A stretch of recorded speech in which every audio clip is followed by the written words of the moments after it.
Welcome back, everyone, to the 47th edition of the Voices of the Voiceless podcast. I wanted to play the Backstreet Boys Are Back song, but since that's so cliche, I didn't, because a lot of things happened that were cliche this week. Well, we know you wanted it that way. And all right, ladies and gentlemen, that's going to be it. Follow us on Twitter at Fisher Wrestling, because we can't get any better than that. But no, we're happy, we're jubilant, we're excited. We're ecstatic because I'm home and out of the hellhole known as Greenville, North Carolina. Never go there. It's hell on earth, people. The people there were okay. I made a lot of friends. But the city itself is a hot piece of garbage, and North Carolina as a state is actually terrible. It's awful. Politically, they're in calamity. They just lost the NBA All-Star game. The state sucks. And they hate transgender people. True story. Well, tell us how you really feel. I just did. Weren't you not listening? Tell me one thing that was wrong in that sentence. You can't. I don't think it's a terrible place to live. I like North Raleigh's Carolina. Well, yeah, Raleigh's for rich people. And unless I get out of journalism or become the next Dave Meltzer, I never will be. No. Actually, Dave Meltzer still has a desktop. Doesn't he have like a Commodore 64? Yeah, the first computer ever made. Yeah. There's one infamous photo of Meltzer in this room. It looked like he's in a 1970s newspaper company, and there's papers everywhere, and it's him at a desktop hunched over typing. It's hilarious. So, well, you should see when he does the AOL dial-up. It takes him like 15 minutes to get online. I know. To post these scoops. Scoops. We joke. We kid the Melts. Yeah, but do you know who? And here's a guy. We're gonna go from the real world of professional wrestling to the drug-induced world of the Ultimate Fighting Championship with Dana White. And I had to go from one polarizing figure to the other. If you didn't figure out my segue, because you have the Melts, who's an innovator. You have Dana White, who allows druggies to fight for his company, but says it after the fact. All right, hit the music. Dana White. He's your tweet of the week, isn't he? Well, he's Gary's tweet of the week. He's the tweet of the week, and he put his foot in his mouth, which he has a tendency to do on the Twitter machine.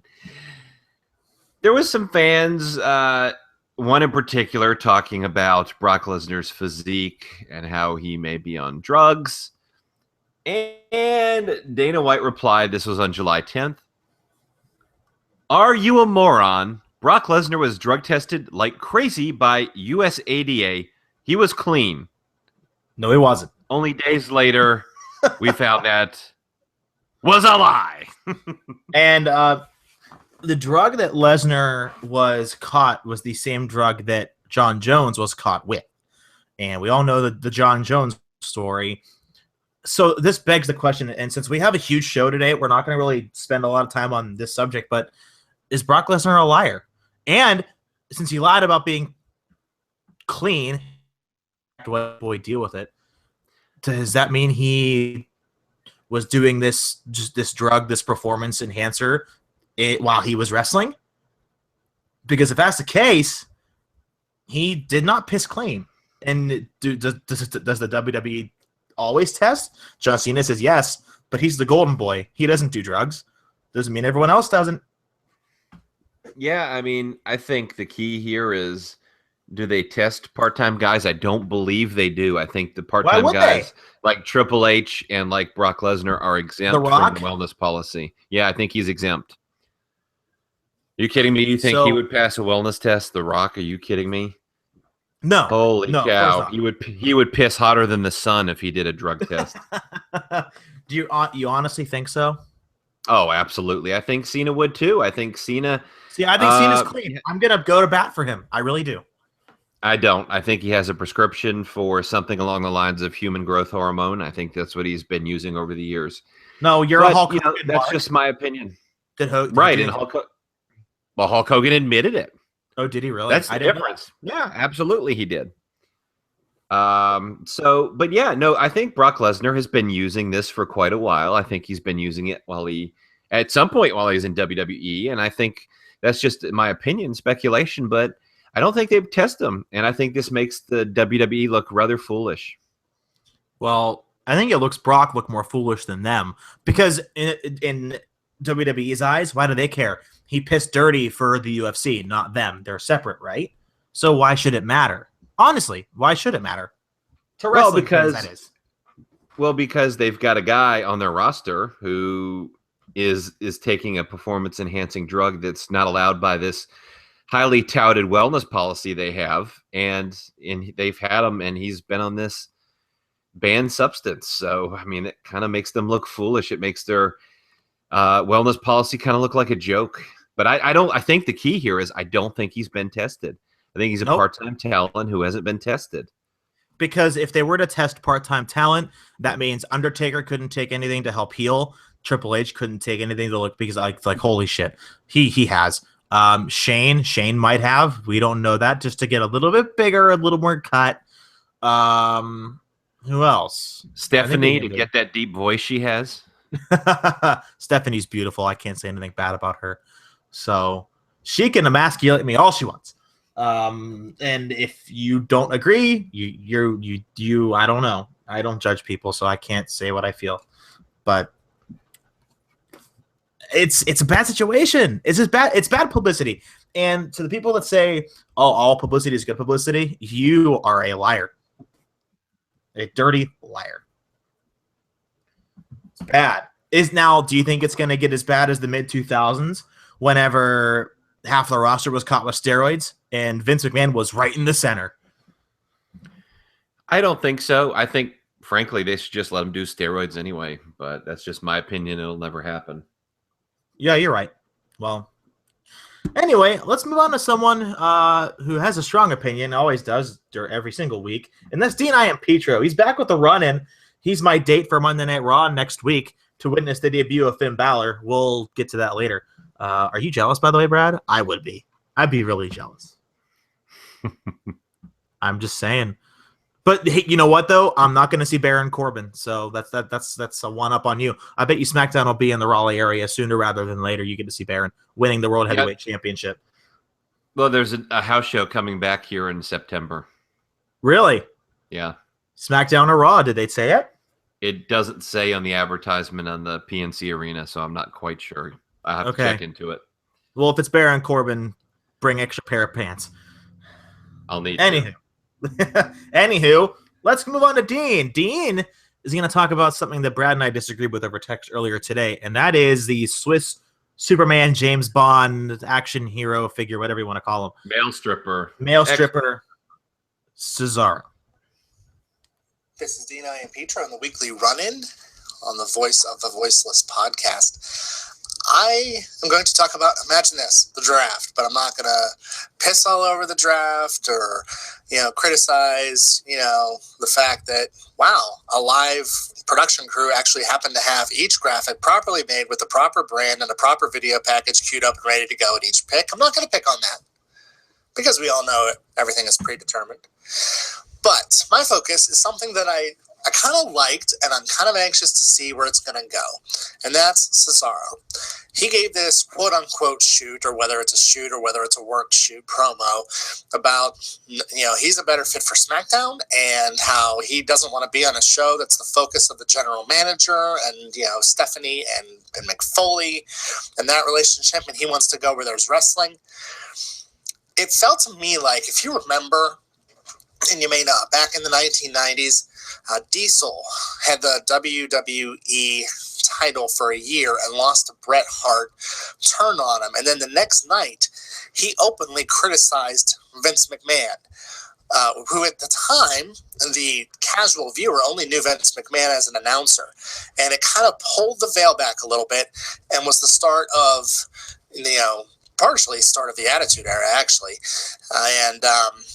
they had, from that point, you had the curtain call and you had that being mentioned on television. Think about what they're doing in this new era, or the reality era, and they're doing things like Cesaro doing this interview, which, while not the level of a CM Punk, was CM Punk-esque in its reality-based. They had Rollins mentioning Roman Reigns' suspension on television When did that ever happen with anybody who's been busted for wellness? I mean, they truthfully didn't even do anything with Titus O'Neil, which they should have done something with that. So those are the kinds of things in between that and like the midweek interviews they do on WWE.com, like they did with Xavier Woods and being scared of the Wyatts. I like the notion of using some reality-based events in their storylines moving forward. And those are the things that I think are going to be the most interesting in terms of how this brand split goes. I'm Dean Ian Petro. Yeah, we know your name. So, love you, Dean. What do you think? And say what you told me earlier, but think about it in the context of he's never really had the opportunity to do something like that. Be fair. You have to be unbiased journalism, Brad. No, I don't have to do that. Yes, you do. So, first, I just want to thank the person in Dean's house who picked up the telephone. He's just like Paul Heyman. He's always on the phone. He's always making deals. The second thing I would say is Cesaro has got to be one of the more overrated main roster talents on the roster today by smart fans. And I'm fine with more reality in the promo. So to Dean's point on that, I think it's a good idea to get more reality based without pulling back too much of the curtain, without, talking about how everything's a big work and it's, buried and crap like that. I don't like that, but they can do more reality based, more relatable emotions, that kind of thing. I like that. But talking more specifically about Cesaro, getting him to show any emotion would probably be impossible. This guy is tall. He's got a good athletic physique. He's got great in-ring strength. But okay, and he's a good fake fighter. Okay. But I would propose to you that he has the charisma of a wet noodle. And that's the reason he will never advance beyond where he belongs, and he belongs in the mid-card. Right where he is. People said that about CM Punk, and look what happened to him. CM Punk had the it factor. He had the it factor. Cesaro has no presence. He has no it factor. What I saw in person was very telling. No translation of charisma to the audience live. It's the same thing I've seen on TV. The reason he's not getting pushed and he's unhappy is staring him in the face and he doesn't realize it. He should be working on his weak charisma rather than complaining about his spot. And maybe he would get another chance. Now, when he was with Tyson Kidd, those two did have charisma. Or are you telling me that it's the Gable Jordan effect? Gable rubbed off on Jordan, obviously. Did Tyson Kidd make up for the lack of charisma Cesaro had? They were over like Rover. They were crazy. Wow. I don't know about Rover crazy, but I would say this. I would say that him and Tyson Kidd have a natural connection and chemistry, and so that helped. That helped them greatly when they teamed up together. That was a big advantage for him. But and Real Americans, he's totally exposed by himself. He just doesn't have top guy charisma. So how do you fix him? You don't fix him. He's a mid-card guy. He's a guy who's going to go in the mid-card and put on a good match, and that's that. See, I see a star in him, and because Triple H even said in CM Punk's documentary, like everyone looks for that moment, for that one person that says that's it. That's what's going to make them a star. And Cesaro has never had a true main event push. So and I don't want to hear the bullshit of, well, he didn't reach the brass. Okay, that's fake. The brass ring thing is totally fake. Why not give him a chance? They gave Kofi Kingston a chance. He doesn't have charisma either. He does now, but he did when he was facing Orton in the main event. Too bad it was a botch and Randy Orton buried his career. But when did Cesaro ever get a chance like that? He never did.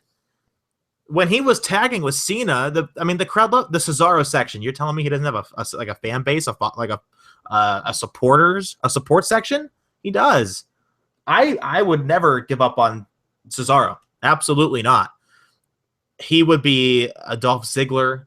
He would be Kurt Hawkins is somebody who has great in-ring talent but not utilized properly. And by the way, there's news on Kurt Hawkins later, but you see what I'm trying to get at. I think Cesaro is a hell of a talent, top 5 best in the company.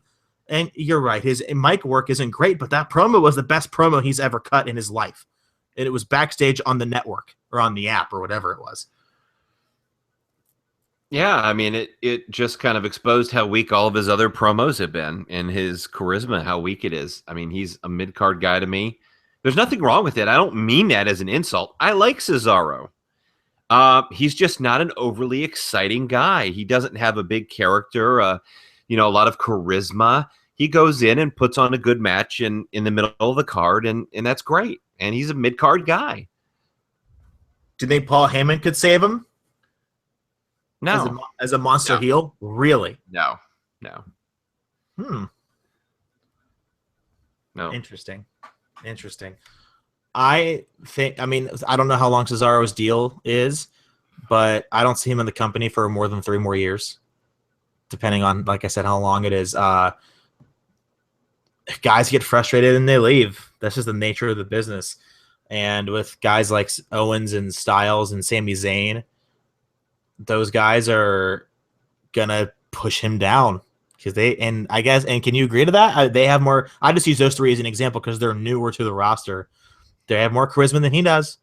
And said Finn Balor just came up. Like it's the American Alpha. It's thin pickings. Yeah, I don't think he's moving past the main card. I think they've got him positioned where they want him, and that's not changing. What's he gonna do? Leave? And he leaves, and what's he going to do? Work the indies? Yep. He'll face Cody Rhodes at Bola 2020. You'd like to see it. I would. All right, so Monday Night Raw. Here's what we got. Gary is so nice. He split Raw and SmackDown Live. What a human being. So, Gary, he does your lawn. You don't pay him enough, but, semantics. And he's not Mexican, everyone. We don't stereotype anybody. Yes, you didn't say he does my lawn. You said lawn. Lawn. Yeah. Yes. Mick Foley and Daniel Bryan were both named as Raw and SmackDown general managers. I loved it. However, I know you have a critique about one of them, and I cannot wait to hear it. I do, I guess. You do? Wait, you don't? You don't have a problem with either of them? I assumed you would. No, I do. Of course I do. Come on. God damn, pal. What is it now? Was kind of a hit, more than a miss. Good. I'll say that, definitely. But I do want to point out the risk of putting Daniel Bryan in this role. So, okay, but you like the Mick Foley situation, even though he's there to be Stephanie McMahon's bitch and eventually get fired by Stephanie, and she hires Triple H, and then Triple H and Shane McMahon feud and fight at SummerSlam. Spoilers! I mean, the Mick Foley situation is all right. I don't dislike it. It's just, they double down on the authority shit that I'm tired of. So that kind of is what Mick was, I guess, a pretty good choice considering because a lot of people like them and whatever, and they wanted to have a heel and face dynamic for authority figures. But Daniel, he's just going to be emasculated. But Daniel. Yeah. Daniel Bryan is a risk putting him in this role. And the fans love him, right? He's so over. Would you agree? Did you hear that pop? Yeah, it's insane. And that is exactly why he's a risk.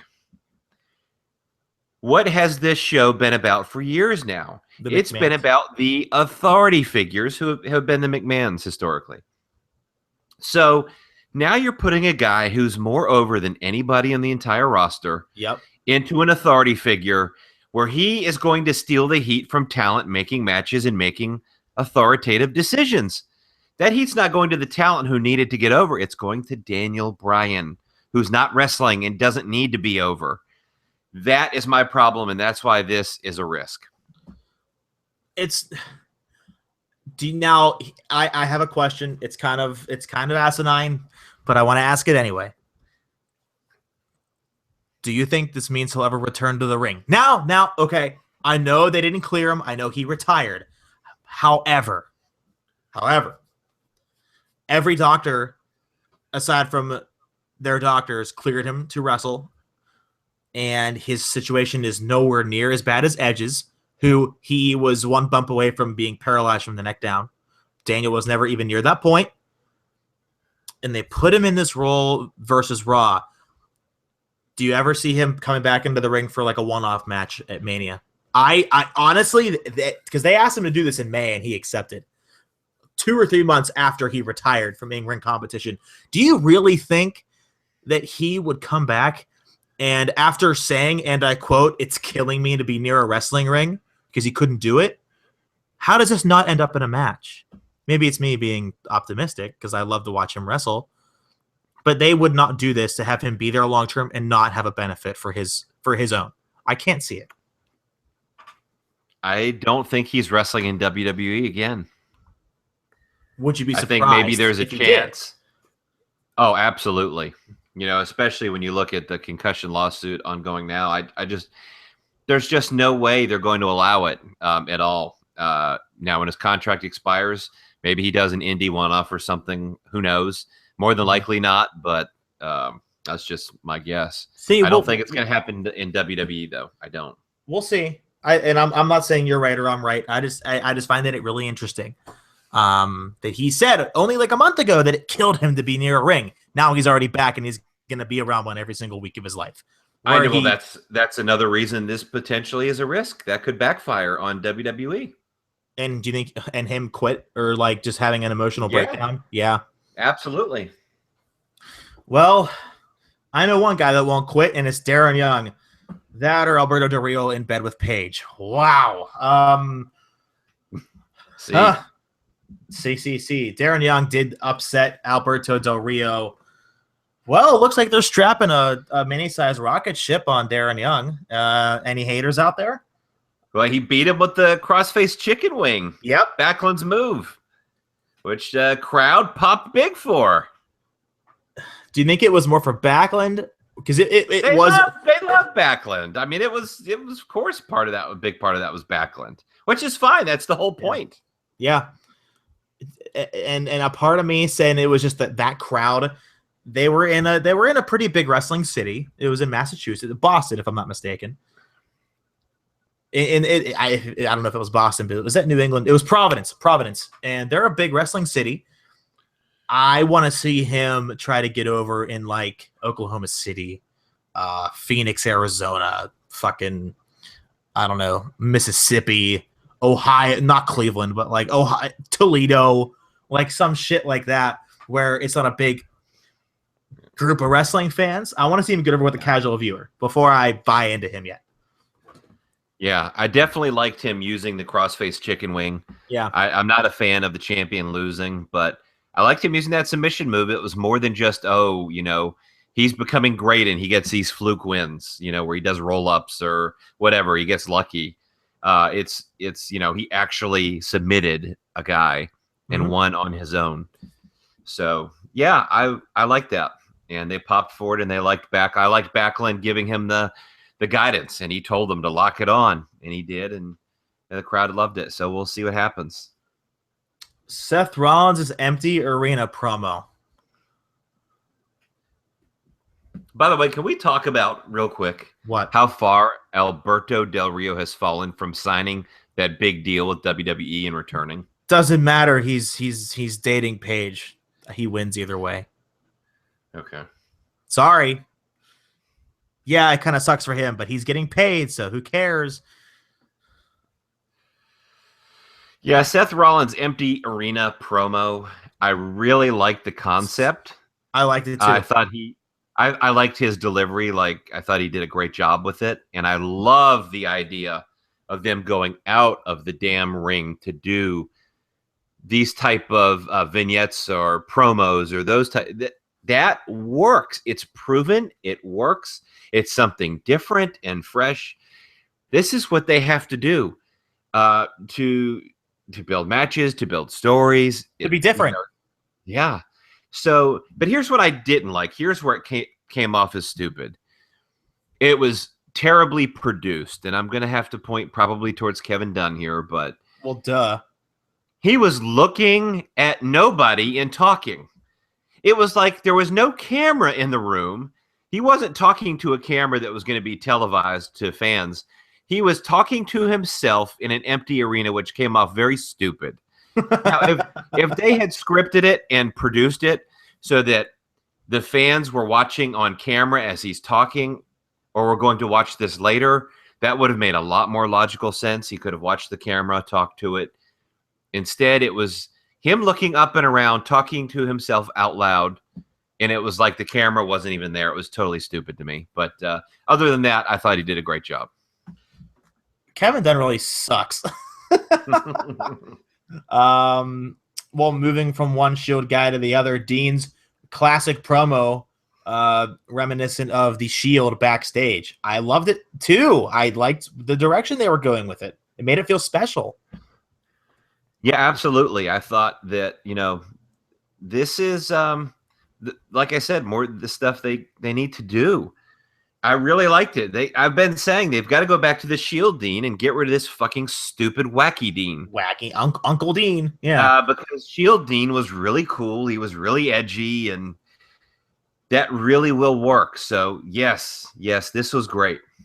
I was a fan. Wow, you've had a lot to say about the Raw, and it's been mostly positive. Wow, I don't even know. This is different. This is very different. Okay, well, yep. Let's see. We have one more. We have one more you might not like. Seth and Dean for the strap. I know you and I are going to agree 100%. Great match, shit ending. Yeah, I mean, in kind of bringing up another point, what I think it was a marginal effort. The whole point of they're doing these promos outside of the ring with Seth and Dean during the show, and it's building towards this championship match, which is great. But this isn't something that should have been 2 segments scattered during the show. This should have been a hook that they are dragging you along the entire program leading up to the climax of the main event. Instead, it was just 2 promos randomly thrown in there. Somewhat effective still, but not nearly as effective as starting this in the beginning, leading it through bit by bit, and then having the climax, the match at the end that builds people up to. So I thought they have some work to do on that. The match was great. I thought these two had a great match. I was really into it. I don't think these two can have a bad match, frankly. Nope. I thought the ending was absolutely amateur hour. What the hell who booked that? It's a great question. I mean, look, if you're going to build the first SmackDown Live and you want to do the screwy finish, here's what you do. You go off the air with Seth in the championship and some dispute of whether or not he won the title, and then you say that this will be addressed the next night on the first ever SmackDown Live. Yeah. What you don't do is not really promote it and then just have the decision reversed on the network immediately following Raw, where nobody's watching. Well, listen, I see them trying to integrate the network into it. I mean, so the problem is you've got to condition your audience and you've got to promote it properly, and they totally failed at that, and it was very confusing, and nobody was watching. It was just really stupid. Stupid, especially considering, like I said, you've got your first SmackDown Live the next night. Why would you not use that as a hook to get people to watch SmackDown Live? Well, they kind of did by saying the rematch was going to happen. But like, I agree with you, though. I really do. They fucked up. I mean, nothing. Yeah, I mean, it's amateur hour. It's basic stuff here. This is not like rocket science. Well, Raw, I thought was pretty damn good for the last Raw before the brand split. The only complaint I had was the ending, honestly. That was it. Made sense. It led to SmackDown, and, well, what are your thoughts on Raw before we move on? We still got a good bit to talk about. Gary worked overtime this week. Yeah, I thought it was all right. Oh, that's it? Just all right? I just think I think the whole promotion of the SmackDown Live show was an epic fail as far as that goes. But I thought it was all right. Well, SmackDown Live. Let me tell you. Oh, he had to put the Kane thing in here. Okay. Of course he did. So, Mr. Darren Young, no days off, and Zack Ryder. By the way, guys, we're gonna get to the draft, so fucking hold your horses. Young and Ryder beat Rusev and The Miz. Young put the champ in the chicken wing. Down goes the champ. We have a new champion, right, Brad? Right? He pinned him. I'm just saying. We don't have a new champ. But he beat the champion in a tag team match. Yeah. I'm making a joke. So Young and Ryder got the pin over Rusev and Miz, or the pin, whatever. I don't fuck off. I don't care. They won. Well, this was big because this is the first time he had an actual, he did something. He's actually winning matches, not by roll-up flukes, not by two guys eliminating themselves in a battle royal while he's cowering in the corner. So they're on the right track. I'd say so. Absolutely. So we're gonna have to see how it goes on there. And on to Brad's favorite segment of the night, Kane. You do it. It was so stupid. I want you to say it. Kane actually double choke slams Kevin Owens and Sami Zayn. These guys come out. They're fighting. They've got the big match at Battleground. It's awesome. And Kane just comes out and squashes them both at the same fucking time. Are you kidding me? What new era is this? Wasn't there an interview a few weeks ago where Kane said that he thinks wrestlers have to be up to par with him and his skills? They have to keep up with him. Yeah. Yeah. He's apparently also taking drugs. Yeah, really. Devil's favorite insurance agent using that Adderall. Whoops. He needs to focus more. Oh, that was pathetic. It really was. And last but not least, before we get to the actual draft, it's the rematch, Seth and Dean. Dean pinned Seth clean. Amazing. Huge. This is the kind of signature win that Dean needed. And I feel that this was a signature win. This match was great. Again, I don't think these guys can have a bad match. They had another great match. Yep. It was so back and forth. I really felt like Seth Rollins could have won, frankly. I was lured into the fact that he could win. And I'll be damned. It was like Dean just pinned him clean. So it was fantastic for me. That's what I wanted to see. But a very good match. Yep. Dean retained the WWE Championship going into Battleground. Where Roman's going to win. Yeah. We'll talk about that. But yeah, for now, Dean's the champ. And that was the right move, I think. It's good. I mean, SmackDown needed something, right, to look like any sort of Shut up. You're wrong. You are incorrect. And let's talk about that, shall we? Yes, let's do. SmackDown is Let's talk about. Oh, are you kidding? SmackDown has a non-existent mid-card. It's garbage. Let's talk about Raw, which right now has the United States champion, the women's champion, the tag team champions, the cruiserweight division. SmackDown has Dean Ambrose and Becky Lynch. Case closed. Moving on to the Battleground. They have Seth Rollins, Roman Reigns, Finn Balor, Brock Lesnar, Sasha Banks, Sami Zayn, Kevin Owens, Enzo and Cass. I mean, it's like They have a 3-hour show. What do you expect? Look, I expect Raw to have some star power, and I expect SmackDown to have some star power. They do. This was not balanced. This was definitely in Raw's favor. I see. No, definitely is the wrong choice of words. I'm gonna get up the SmackDown roster here in a second. Let me just tell you the SmackDown roster, okay? Go for it. You want to know the kind of talent the SmackDown roster has? Dean Ambrose, AJ Styles, John Cena, Randy Orton. I'm done. Bray Wyatt. I'm done. John Cena's not on house shows. Randy Orton is boring. Okay, they've got Dolph Ziggler, who's setting the world on fire. Not. They've got Natalya, Alberto Del Boring, the Usos, Oh, the devil's favorite demon, Kane. They've got Kalisto, who's setting the world on fire, I'm sure, these days. They've got Naomi. Oh, don't forget the Ascension and the Vaudevillains. Am I forgetting anyone? Is there another jobber team that I'm overlooking here? But now look at the positives. You have look, I almost forgot. I was so hyped. I almost forgot they drafted Mojo Rawley. That's just huge. Listen. Come on, dude. I mean, seriously, this does not compare to Raw. When has SmackDown compared to Raw ever? But this was supposed to be different, and they've treated it as a B show the entire time. They told you throughout the entire lead up to this that it was a B show. Period. End of story. Stephanie told you, and in the way they presented the product overall, told you this is the B show. Period. You don't get a show over and make it big when you tell everybody that it's not as good as the other ones. It's 2 hours.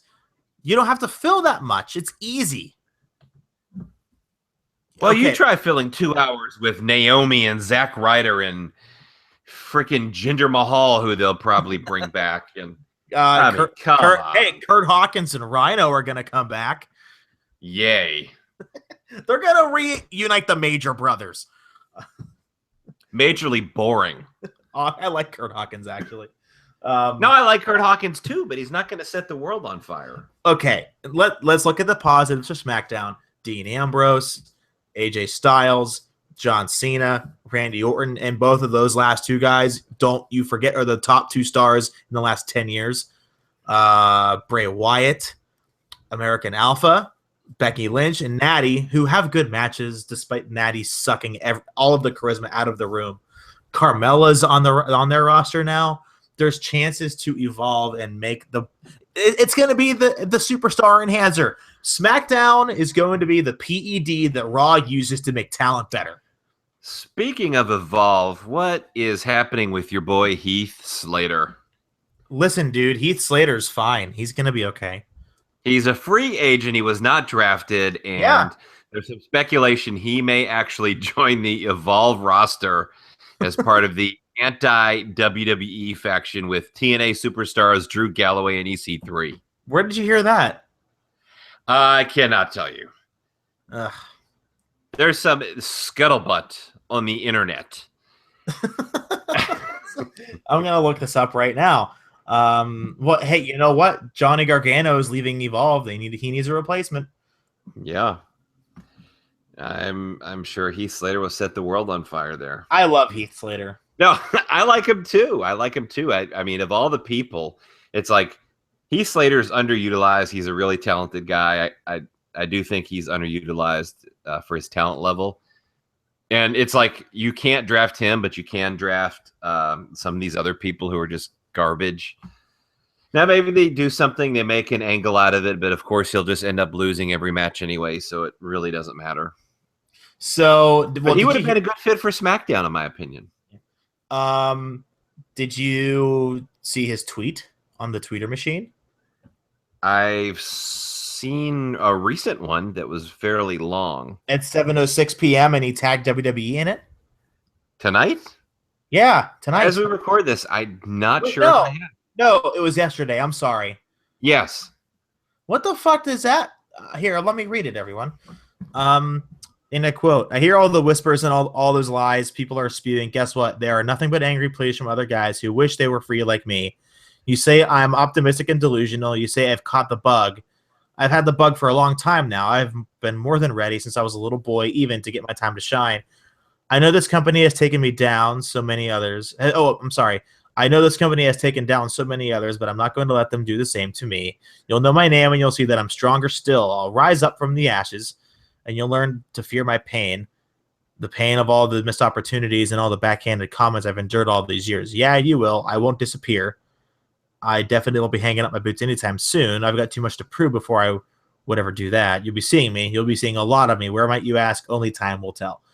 And then Drew Galloway tweeted back at him and said, "It's been a while. Inspiring words. I've something I'd love to run past you." And Slater says, "You know I haven't changed my number."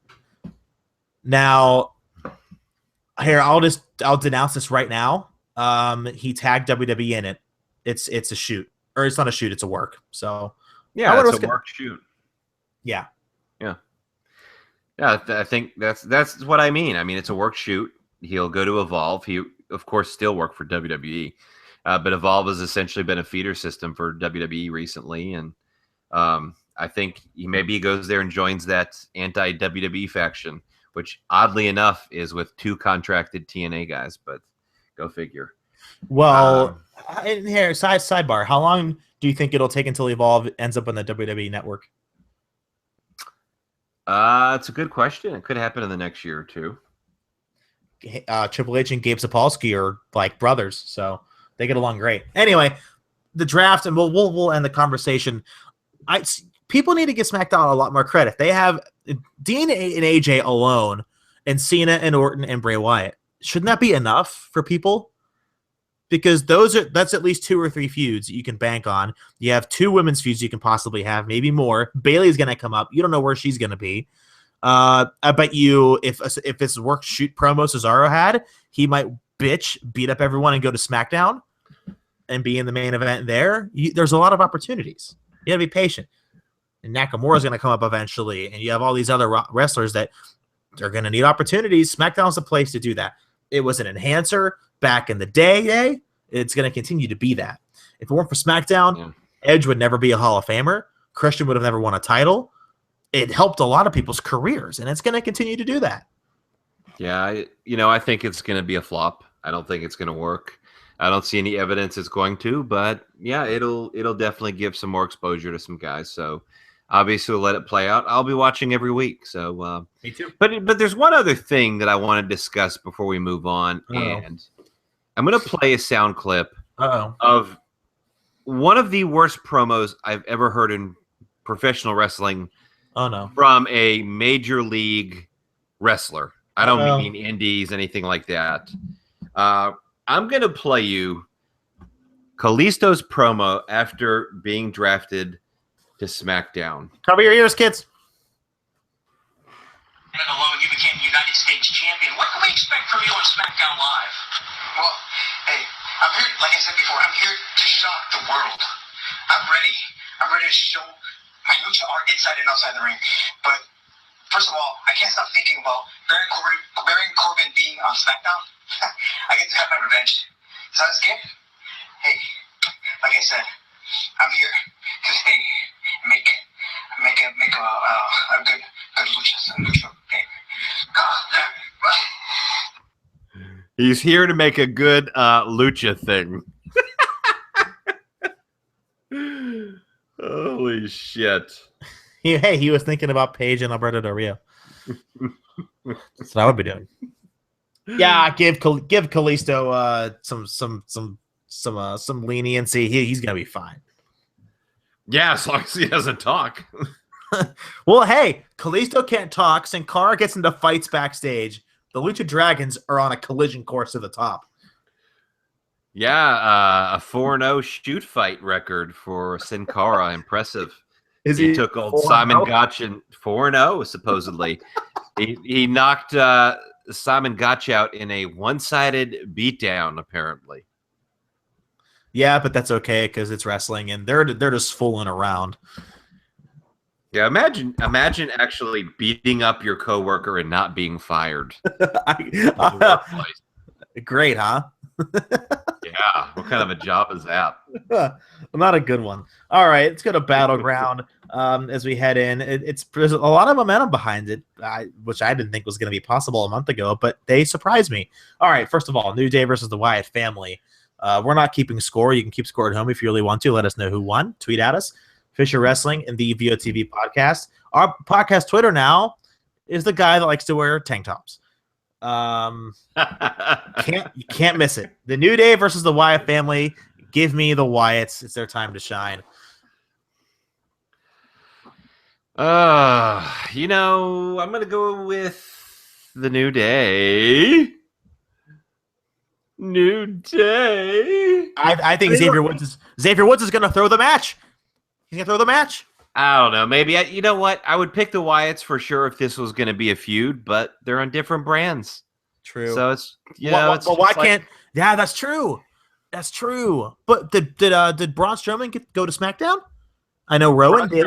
Strowman's on Raw. Rowan and Wyatt are on SmackDown, and then you've got New Day on Raw. I changed my mind. I go with the New Day. It makes no sense.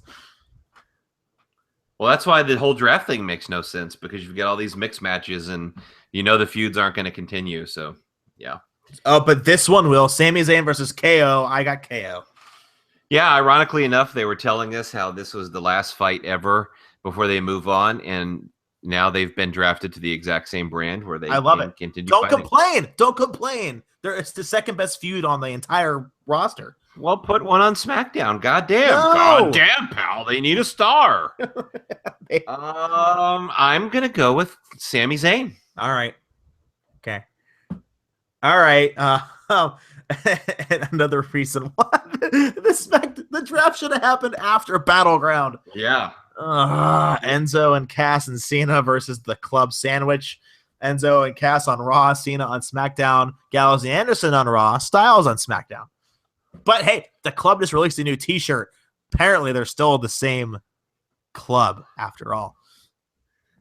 Whatever the club means. I mean, this is just so stupid. They break up the club. The club was really Bush League to begin with. They've just mishandled Gallows and Anderson. They're going to be on their own now in a tag team. And Enzo, Cass, and Cena are being pushed. I'm going to go with Enzo, Cass, and Cena. Why not have Balor come interfere in favor of Gallows and Anderson? Because they're going to be on the same brand. Give me Gallows and Anderson with the help of Finn Balor. It actually makes sense now because he's actually on the main roster now. Yeah, for now. Finn's gonna get sent back down. He's gonna get the Mojo or the Zack Ryder treatment. He's gonna go back down, grow a bigger beard. His music will go down an octave, come back up. Yeah, don't forget Data Diva. Yeah, that's right. Oh man, him and Becky Lynch would be the best couple ever. Anyway, no, that's me and Becky. Never mind. Sasha and who will probably be Bayley versus Charlotte and Dana Brooke. Is there any chance? And I think Charlotte and Dana Brooke are going to win. Do you think that it's going to be one of the new NXT call-ups, Carmella? It can't be Nia Jax, so will it be Carmella or Alexa Bliss? I'm torn between Bayley, and I think it could very well also be someone returning like Alicia Fox or Naomi. I do. No, you don't. I do. I really do. I think Bayley will be called up in a month or two. If she's not the mystery opponent here, I think she'll be called up in August or September. And they'll just bring in a returning person like Alicia Fox or Naomi, and it'll just be stupid. One second. I have to. Hold on.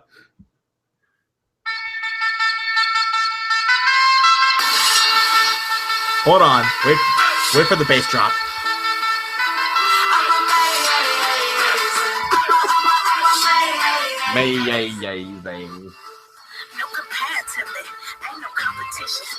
Oh wait, what if it's Cameron? A returning Cameron. Returning Cameron. She's learned how to pin someone.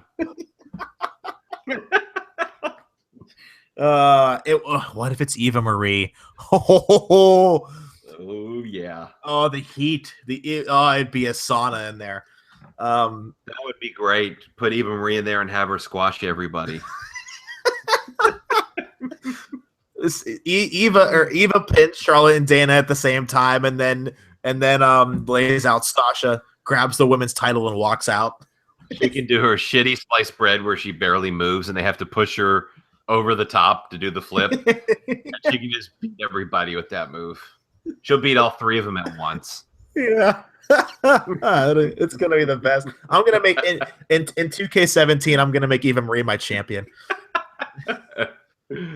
Oh boy! All right, so U.S. Championship: Rusev and Zack Ryder. It will not be another WrestleMania miracle. Zack Ryder will lose, as he should. Yeah, Rusev wins. Rusev crush, Intercontinental title, but Miz and Darren Young. I got Miz winning dirty, and then Darren picks it up at SummerSlam. Yeah, I'll go with The Miz. I think he's too good and valuable with the Intercontinental Championship right now. Yeah. And it's too early with Darren Young, so I'll go with The Miz. Yep, absolutely. Becky Lynch and Natalya. Becky wins all the way. WWE Championship match. Dean, I don't want your negative opinion on Becky Lynch. She's the best of all time, bar none. I think this will be a close match, and Becky Lynch will botch a suplex and break Natalya's neck. And I think the match will be a draw because of that. Nope, not even a little bit. Sorry, not going to happen. I'll take Becky Lynch. Me too. In a botch. Nope, not a botch. She can't botch. She's perfect. The last but not least, the return of Roman Reigns, WWE title. Seth, Dean, Roman. I got Dean. SmackDown needs a champion. It's gonna go one of two ways, I think. Roman is not winning it. There's no way. But what I think might happen is Dean could win, could take the title to SmackDown, and Roman and Seth fight at SummerSlam for the title on Raw. Split brand 2 titles. Or Roman could turn heel, align with the Authority, take out Seth, take out Dean, and he might win. I guess there is a way Roman could win. So can we call her Botchy Lynch? Shut up. No, we can't. I will call her Beck's Suplex McPerfect Ass. I don't know. Something along those lines, but she's perfect. Yeah, I think I'm Roman Reigns is who I'm going to pick to win this. Really? I think they'll introduce a second world title after SummerSlam. And I think Dean Ambrose is losing the title here. So soon? I hate it. Don't get me wrong. That's where I think they're going. Well. Oh, hey, Bobby Lashley's a dual champion. More things to not care about. Huh. Yeah, if only he could speak and didn't have a Mike Tyson voice. Yeah. It's a shame, isn't it? All right, well. On to news and notes. A lot of people, according to Lance Storm, are butthurt and they have indigestion, so they decided to sue them. That being 50-plus former wrestlers suing the company due to head injuries. Yeah, some of these guys, like one guy's worked like 3 dark matches in 96, 97. I mean, some of these guys are so full of shit. Chavo Guerrero being one big standout name. He was the most recent one to work in WWE. And this is a guy who's a talent and an agent putting together matches in Lucha Underground, who was introduced doing chair shots in Lucha Underground Season 1, and he's actively in matches and booking matches where they use chair shots to the fucking head. He's an idiot. And you're going to sue WWE over the head trauma? When you're creating unnecessary head trauma yourself? But he got on Twitter to defend his cause, and kicks and punches and slams also cause head trauma. Yes, and they are part of a normal wrestling match that you signed up for. You know what's not? Is a chair shot to the fucking head that WWE banned years ago and that you continue to do in Lucha Underground. So you must not be that concerned about it. What are some other names on that list that caught your eye? Demolition. And that's a tough one for me. They're one of my all-time favorite tag teams. And they so badly need to be in the Hall of Fame. It's such a stupid gimmick, phony Hall of Fame anyway. But It would just be nice to see him get recognized. And now that's just forget it. True. So we already covered a few of these news and notes. Nikki Bella posted on social media that she's got clearance to come back. And honestly, you know what? I'm glad. Good for her. Yeah. Yep. It's great news, actually. So I think she could really add something to a division, frankly, Smackdown, that has been split up by 2 shows, and really it needs depth. There's not a lot of women talent. So it's a great thing to have a veteran talent back to help the women's roster. Yeah, well, we already said earlier that according to P. Winsider, Kurt Hawkins and Rhino are coming back to the SmackDown brand. Add more to the mid card. Well, I mean, Yeah, Kurt Hawkins is cool. I'm cool with that. But I mean, they could pair him up. Him and Ryder could reform the Major Brothers, or we could have add in Mojo Rawley, and they could be majorly hyped.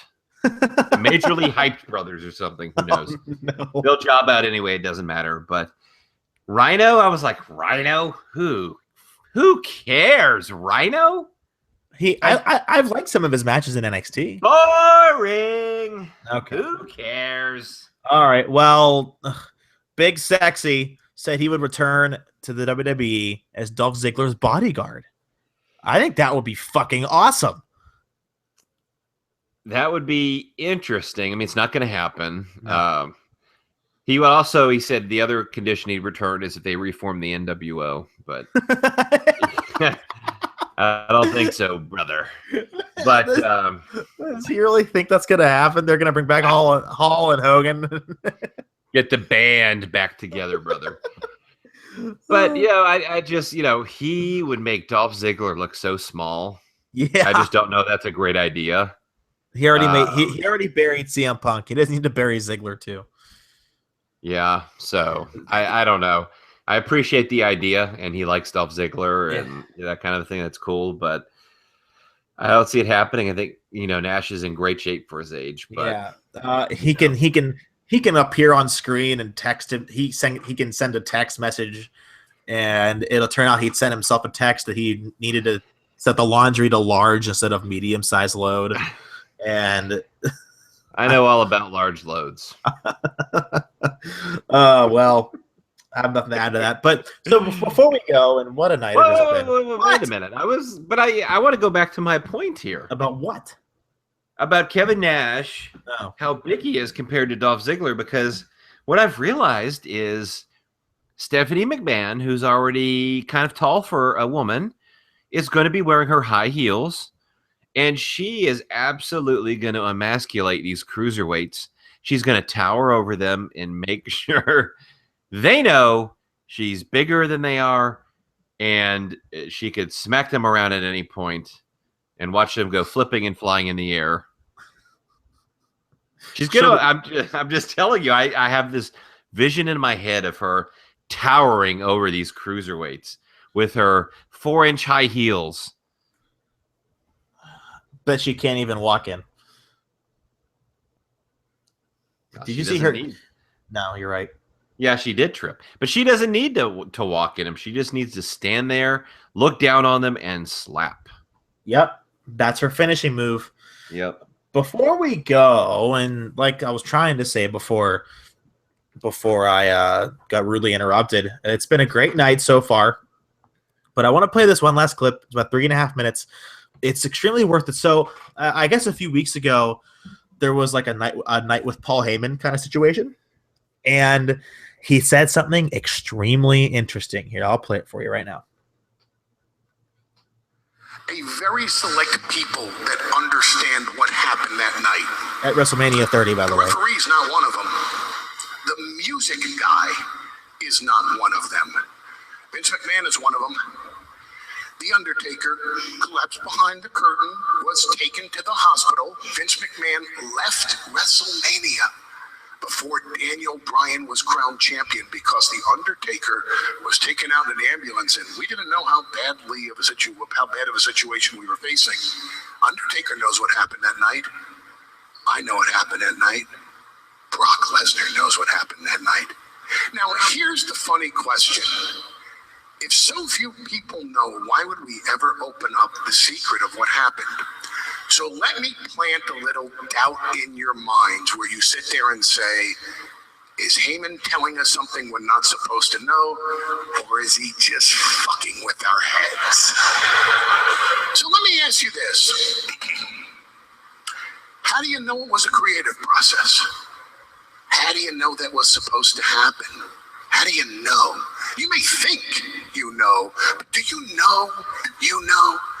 What would have happened at WrestleMania 30 if Brock Lesnar said, fuck it, I'm taking it on him. I'm going to dump him on his head. I'm going to knock him out. Then I'm going to F5 him. I'm going to hook his leg. and I'm going to pin him for real. And nobody's going to be able to fire me, because once I beat that streak, how could they fire me? So let's say that was Brock Lesnar's mindset that night. Let's say Brock Lesnar said, I don't want to lose. I'm going to win. And they can't do anything about it, because they can't fire me if I just beat the streak, because I'm the guy everybody's going to talk about. Do you think he can't do it? Do you think The Undertaker would be able to stop Brock Lesnar from taking that victory? Could anybody in WWE stop Brock Lesnar from taking that victory? And what if that's what happened? What would the reaction be? Wouldn't the reaction be exactly what it was that The Undertaker needed to hear just to get his head back into the game? Because he wasn't that badly injured. He went home the next day. He was hurt. He was hospitalized, but he went home the next day. He didn't need a year off, but he took it. Why? Yeah, this is like the Kennedy assassination. There's a lot of conspiracy theories, but the one that I'm offering has never been offered in public before. So I'll say it for the fourth time of the evening. Brock Lesnar does what Brock Lesnar wants to do.